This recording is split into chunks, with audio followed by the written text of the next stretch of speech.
Good morning, students. I hope all you are fine. Today, I again explain you a chapter 6 judiciary because some of you are newcomers in 11th class. ठीक है? Okay.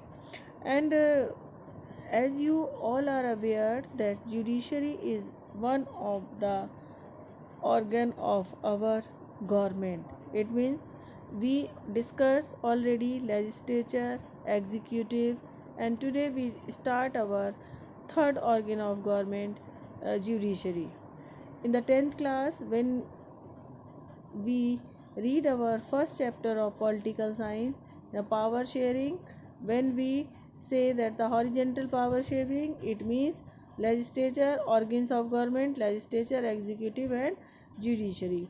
In a democratic country, judiciary play a very important role to maintain the democracy.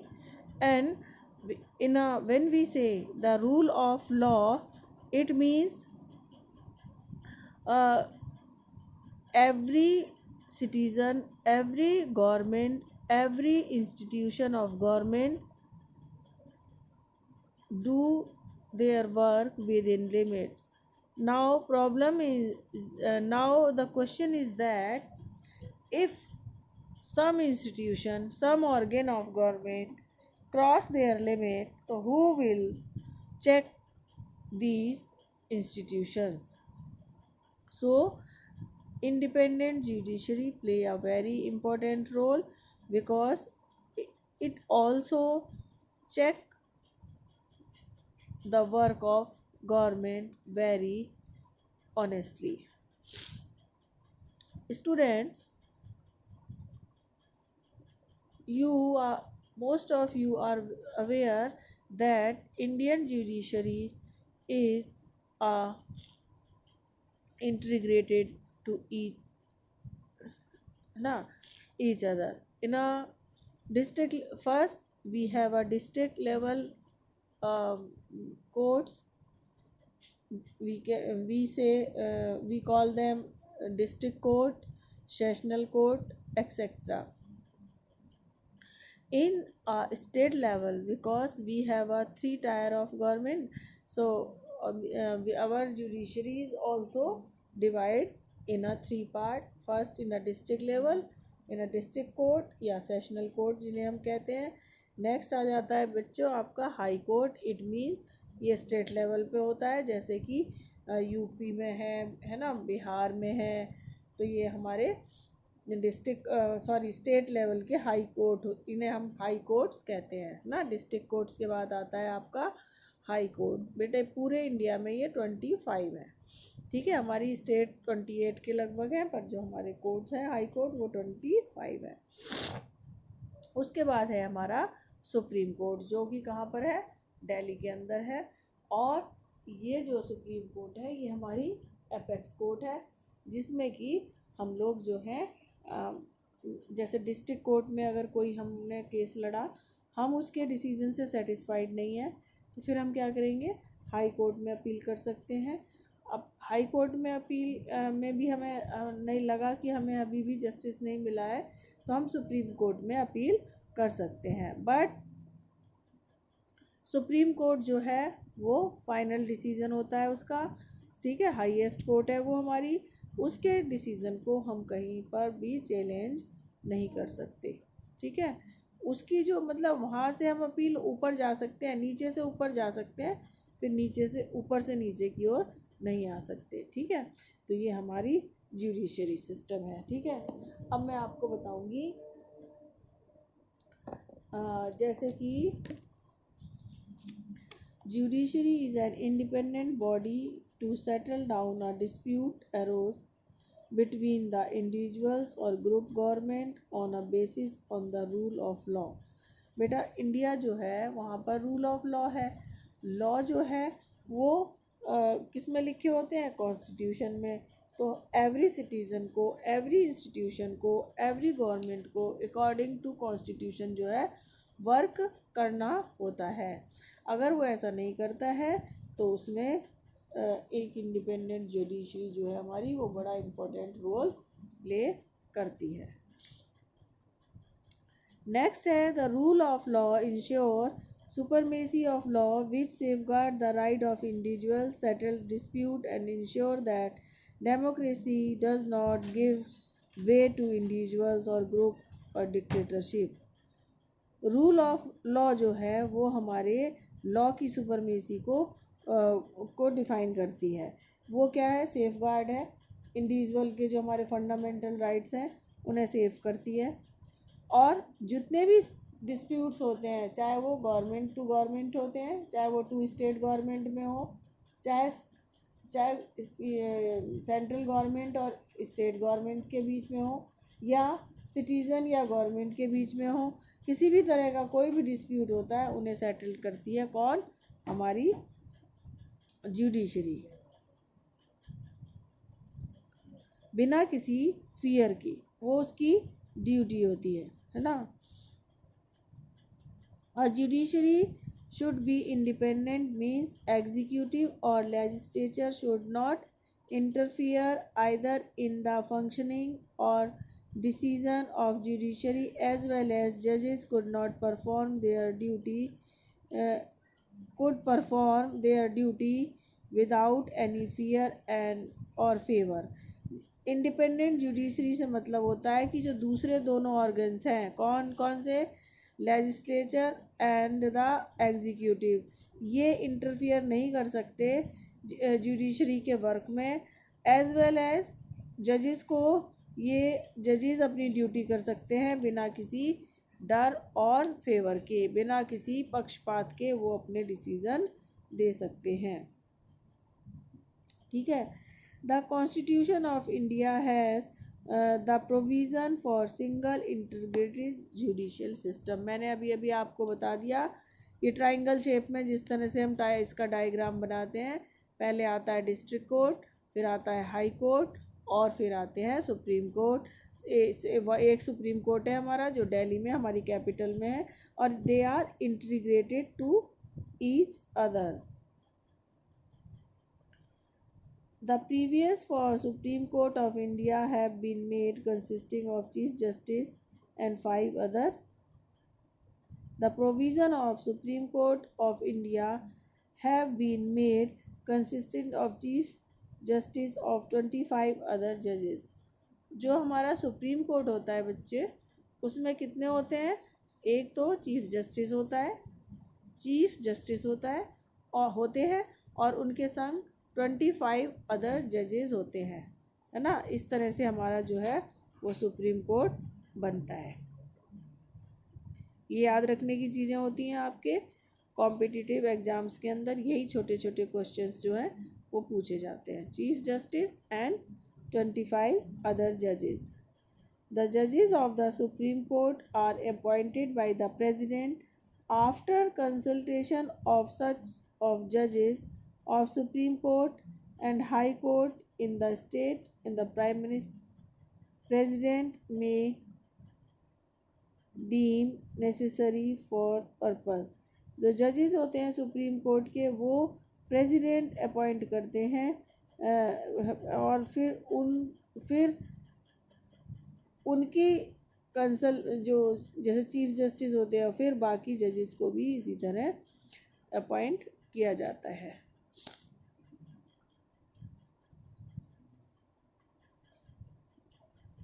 The judges of Supreme Court hold the office till the age of 65। Supreme court के जो जजेस होते हैं उनकी as जो होती है वो 65 ईयर्स होती है, मतलब 65 के बाद वो रिटायर होते हैं। द जजेस salary supreme court are determined by the parliament by law which are specify in the second schedule. जो सुप्रीम कोर्ट के जजेस होते हैं उनके जो सैलरी होती है वो पार्लियामेंट के में डिसाइड की जाती है। अ जज ऑफ सुप्रीम कोर्ट और the high court can be removed only on the ground of misbehaviour and incapacity if some charge are imposed against the judges, it must approved by the social special majority in the both houses. अगर उनके ऊपर जैसे मतलब अगर कोई जज है, बेटा ह्यूमन बीइंग है, अगर वो अपना वर्क अच्छे से नहीं कर रहे हैं या वो मिसबिहेव कर रहे हैं किसी के संग, या वो किसी के फेवर में डिसीजन दे रहे हैं ऐसा लग रहा है, तो क्या होता है कि उनको इम्पीचमेंट की एक प्रोसीजर है जिसमें स्पेशल मेजोरिटी जो है वो चाहिए होती है। ऐसे नहीं कि भाई किसी भी पार्टी का मन करा, अगर फेवर में जज ने फेवर में अगर डिसीजन नहीं दिया तो लगाओ उस पर इम्पीचमेंट, ऐसा नहीं होता। उसके लिए बहुत हेल्दी वहाँ पर मेजोरिटी से वो जो बिल है वो पास होना चाहिए, तब होता है ये, ठीक है।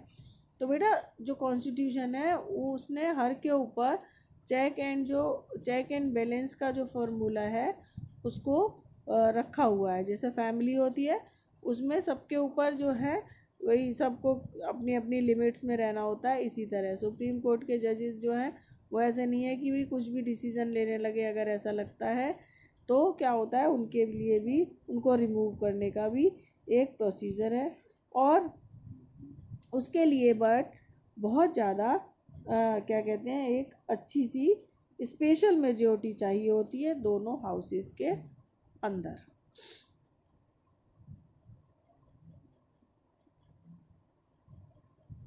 When the office of Chief Justice falls vacant, the duties may be performed by the other judges of the same categories to whom the president may appoint for the same purpose।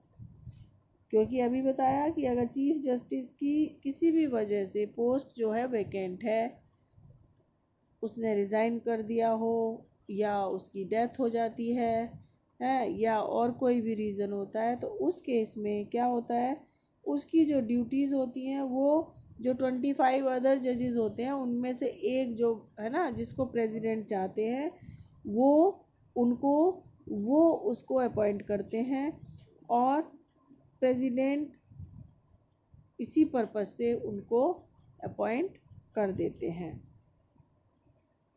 Supreme Court exercise its jurisdiction in the form of original, writ, appellate, advisory and the special power। Supreme court जो है वो अपनी powers जो है उसको special powers होती हैं, वो कौन कौन सी होती हैं, original, writs, appellate, advisory and the special power. ये उसके पास बेसिक जो है वो क्या होते हैं स्पेशल राइट्स जो हैं हमारी जुडिशरी के पास होते हैं। जैसे कि बच्चों ओरिजिनल टू, पहला देखो ये याद करने पड़ेंगे आपको। ओरिजिनल में क्या आता है, to settle dispute between the union and state and the among states. ये वो होते हैं, ये पहला क्या होता है ओरिजिनल। इसमें क्या होता है उसे सेटल करने होते हैं जब सरकार में सर के यूनियन गवर्नमेंट और स्टेट में या कई सारी स्टेट के बीच में जब लड़ाई होती है तो उसे क्या कहा जाता है ओरिजिनल। ये आपके वन वर्ड क्वेश्चन आंसर्स में किसी भी तरह आ सकते हैं। Writs can issue constitutional writ to protect fundamental right of the people. Writ होती है कि जब हमारे कॉन्स्टिट्यूशन जो हमारे राइट हैं उनको प्रोटेक्ट करने के लिए ये हम कॉन्स्टिट्यूशन में हम मतलब रिट दे सकते हैं। कहाँ पर, सुप्रीम कोर्ट में, हाई कोर्ट में, कैसे भी हम उसको वहाँ पर जाकर अपील कर सकते हैं। पहला तो हो गया हमारा डिस्प्यूट है ना जो सेटल करने, जो गवर्नमेंट टू गवर्नमेंट होते हैं या सेंट्रल स्टेट में या टू स्टेट्स में होता है उसे कहा जाता है ओरिजिनल रिट। ये फंडामेंटल राइट्स जब हमारे उनको उसका कोई इशू होता है तो।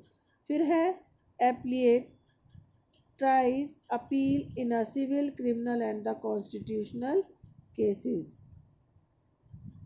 ये अपील होती है किसमें, सिविल, क्रिमिनल और कॉन्स्टिट्यूशनल केसेस।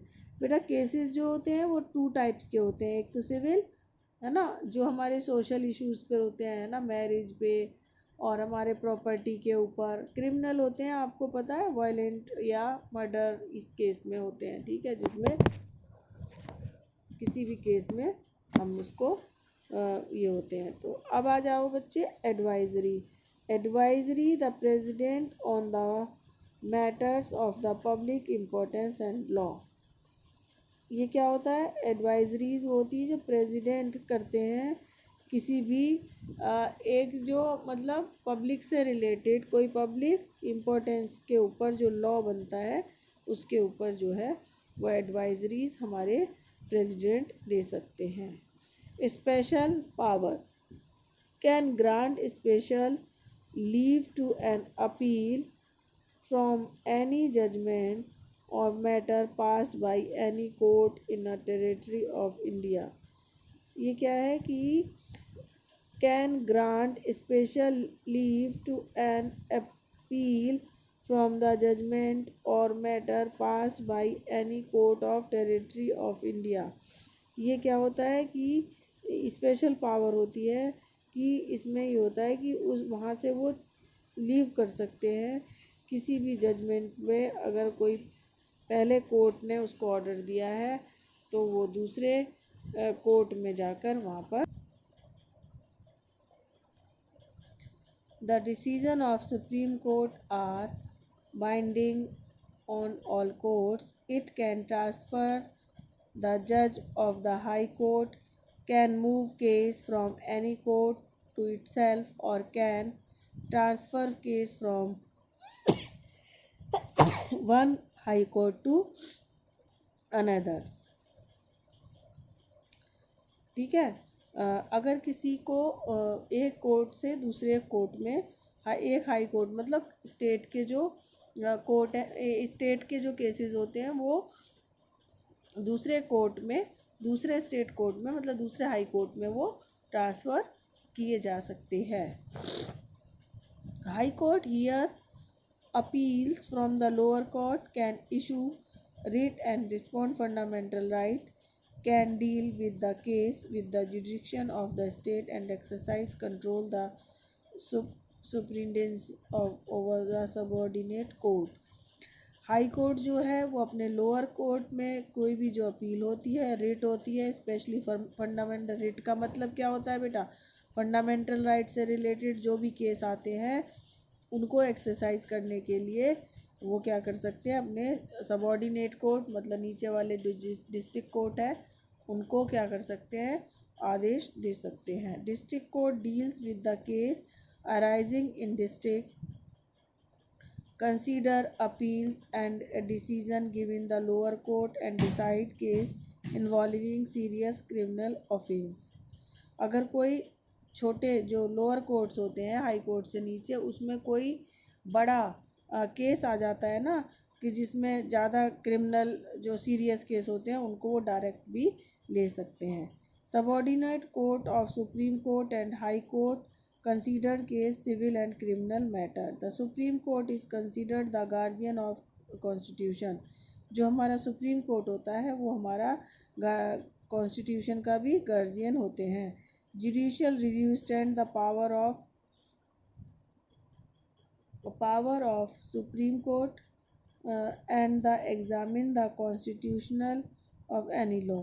सुप्रीम कोर्ट जो है हमारे कॉन्स्टिट्यूशन के अगेंस्ट अगर कोई भी गवर्नमेंट वर्क करती है या कोई ऐसा इशू आ जाता है जो कि समझ नहीं पाते तो कॉन्स्टिट्यूशन का इंटरप्रिटेशन जो होता है वो कौन करता है? हमारा सुप्रीम कोर्ट करते हैं। इसीलिए हम इन्हें उसका गार्जियन भी कहा गया है कॉन्स्टिट्यूशन का। Judicial review stand for the power of supreme court to examine the constitution any law.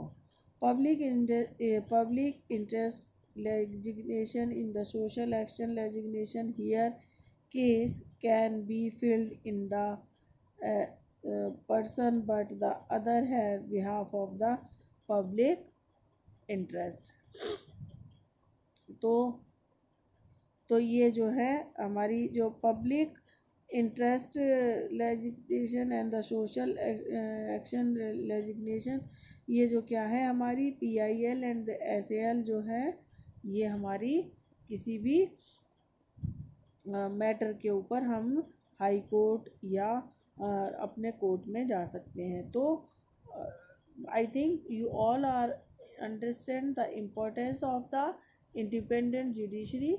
Next topic we will discuss in a next class. Have a nice day, students.